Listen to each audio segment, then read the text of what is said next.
नमस्कार मु प्रकाश आपणक नहीं आसी आज सकाळर केतोटी गुरुत्वपूर्ण खबर से वीडियो को शेष पर्यंत देखा मोर अनुरोध चलतु सकाळर खबर उपरे नजर पकाइबा किंतु ताहा पूर्व समस्त को अनुरोध वीडियो को गोटे गोटे लाइक करंतु और बहु मात्रा शेयर करंतु यदि चैनल पाई नुआ ताहेले सब्सक्राइब मध्य करिनेबे। परवर्ती खबर 24 तारिख रे 2 लाख महिला को मिलिबो सुभद्रा टंका। जनवरी और फेब्रुआरी रे मिलिबो द्वितीय किस्ती।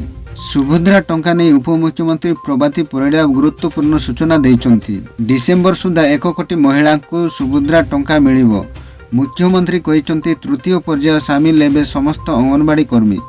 24 तारिख रे 20 लाख महिला को सुभद्रा टंका मिलिबो। 24 तारिख सुधा सुभद्रा हिताधिकारी संख्या 8 लाख टपिबो। बाद पड़ितिबा 2,67,000 आवेदन आज समीक्षा हेबो। 5 लाख आवेदनकारी को सिंगल अकाउंट को देवा को अपील करुछि। गोटे नंबर एकाधिक अकाउंट थिबारु टिके समस्या हेउछि। बड़का हिताधिकारी जनवरी और फेब्रुआरी रे टंका पाइबे। जनवरी फेब्रुआरी रे आवेदनकारी एकाथरके 2टी किस्ती टंका पाइबे। 1 कोटी 16 लाख महिला सुभद्रा योजनार आवेदन करिसंती बोली खबर मिलछि।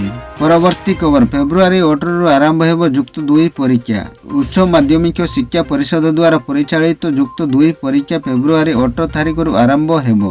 कला विज्ञान वाणिज्य और धंदामूलक पाठ्यक्रम लगी एही परीक्षा अनुष्ठित हेबो।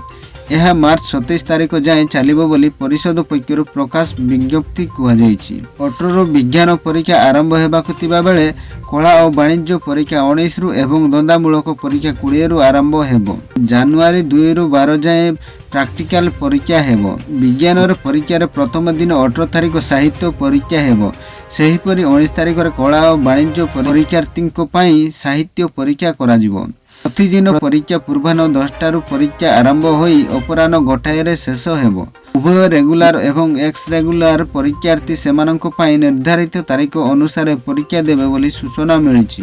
परवर्ती खबर कटिले 5 कोटी रु अधिक भूत राशन हिताधिकारी। डिजिटाइजेशन बा ईकेवाईसी भरा हेबा परे अनेक लोक राशन कार्ड पई अयोग्य विवेचित होइचंती।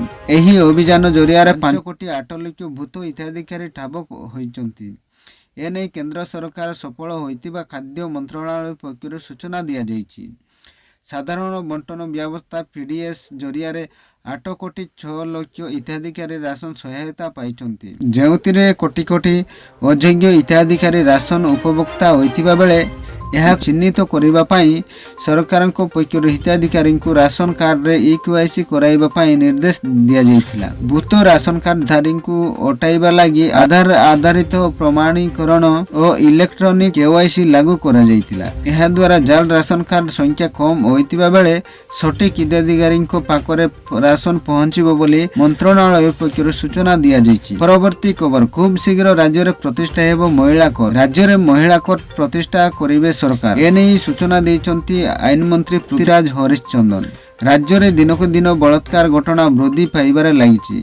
विशेष करी बालिका मानक ऊपर अधिक यौन निर्यातना करा जाउथिबा नजर को आसुछि। जहाकु दृष्टि रे रखी सरकार राज्य रे महिला कोर्ट प्रतिष्ठा करिवे। महिलांक ऊपर एउथिबा समस्त निर्यातना संपर्कित मामला एही कोर्ट रे विचार करा जिवो। सबटारु बड़ कथा हैला जे एही स्वतंत्र महिला कोर्ट रे जज को समेत सरकारी वकील और कर्मचारी माने भी महिला रहिबे। फास्ट ट्रैक कोर्ट भले एही कोर्ट रे अधिक एवं शीघ्र मकदमा सारिबा सह दोषी को तुरंत दंड दिया जिवो। कोर्ट स्थापन पाई सरकार पक्षरु प्रतिक्रिया आरंभ हेबा सह हाईकोर्ट सह आलोचना मध्य आरंभ करा जाइछि बोली आईन मंत्री सूचना देइछंती बोली खबर मिली। परवर्ती खबर महानदी पटारे वर्ष तमाम चलिबो मिनी बालीयात्रा।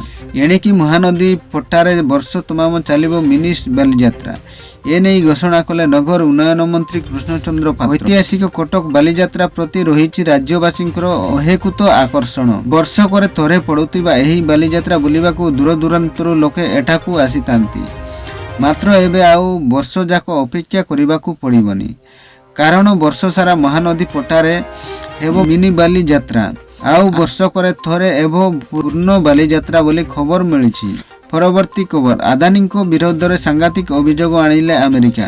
भारतीय शिल्पपति गौतम अदानी को लगी बड़ झटका। अमेरिका रे अभियोग आनिछि कि से तांको कंपनी निवेशक को लांच देई ठकिचंती। कॉन्ट्रैक्ट पाइबा एवं यहाकू लुचाइबा पाई से $265 मिलियन ବା 2236 କୋଟି ଟଙ୍କା ଲାଞ୍ଚ ଦେଉଥିବା ଅଭିଯୋଗ ହୋଇଛି। ଏହି ଘଟଣା Adani group company Adani green energy limited ଏବଂ ଅନ୍ୟ ଏକ ସଂସ୍ଥା ସହିତ ଜଡ଼ିତ। ବୁଧବାର ଆମେରିକାର ସିକ୍ୟୁରିଟି ଆଣ୍ଡ ଏକ୍ସଚେଞ୍ଜ କମିଶନ ଏସିଓ ଗୌତମ ଆଦାନୀଙ୍କ ପୁତୁରା ସାଗର ଆଦାନୀ ଗ୍ରୀନ୍ ଏନର୍ଜି ଲିମିଟେଡର ଅଧିକାରୀ ତଥା ଅନ୍ୟ ଏକ ସଂସ୍ଥା ହାଜୁର ପାୱାର ଗ୍ଲୋବାଲ ଲିମିଟେଡର କାର୍ଯ୍ୟନିର୍ବାହୀ ସିରିଲ୍ ଖାବାନ୍ସଙ୍କ ବିରୋଧରେ ମଧ୍ୟ ମାମଲା ଦାୟର କରିଛନ୍ତି। ରିପୋର୍ଟରେ କୁହାଯାଇଛି ଯେ ଗୌତମ ଆଦାନୀ ଏବଂ ତାଙ୍କ ପୁତୁରା ସାଗର ଅନ୍ୟ 7 ଜଣ ଅଭିଯୁକ୍ତ ସହିତ ସେମାନଙ୍କ ଅକ୍ଷୟ ଶକ୍ତି କମ୍ପାନୀ ପାଇଁ ଚୁକ୍ତିନାମା ପାଇବା ଏବଂ ଭାରତର ସର୍ବବୃହତ ସୌର ବିଦ୍ୟୁତ ଉତ୍ପାଦନ ପ୍ରକଳ୍ପ ବିକାଶ ପାଇଁ ପ୍ରାୟ $265 ନିୟୁତ ଲାଞ୍ଚ ଦେଉଥିଲେ ବୋଲି ଖବର ମିଳିଛି।